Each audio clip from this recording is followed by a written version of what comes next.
Jubilee hills MLA Maganti Gopinath మృతి తర్వాత జరగబోయే ఉప ఎన్నికలు తెలంగాణ రాజకీయాల్లో హీట్ పెంచాయి. కాంగ్రెస్ లో టికెట్ కోసం పలువురు పోటీ పడుతుంటే బీఆర్ఎస్ తరపున గోపీనాథ్ సత్యమణి పేరే ఎక్కువగా వినిపిస్తోంది.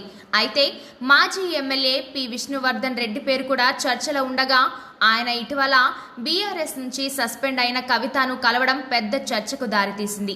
విష్ణు కవితను కలిసిన ఫోటో బయటకు రావడంతో బీఆర్ఎస్ లో కలకలం రేగింది. అయితే వెంటనే ఆయన స్పష్టం చేస్తూ నా ప్రయాణం కేటీఆర్ తోనే కొనసాగుతుందని ప్రకటించారు. ఈ సంఘటన కవితకు మాత్రం హైప్ తెచ్చి ఆమె భవిష్యత్తు రాజకీయాలపై ఆసక్తిని పెంచింది. వాస్తవానికి విష్ణు కవితను జూబ్లీ హిల్స్ పెద్దమ్మ గుడి దసరా ఉత్సవాలకు ఆహ్వానించేందుకే కలిశారని చెబుతున్న రాజకీయ కోణాలు మరోలా ఉన్నాయి. జూబ్లీ హిల్స్ లో బలమైన నేతగా విష్ణు ఉన్నా ఈసారి టికెట్ రాకపోవచ్చని అంటున్నారు.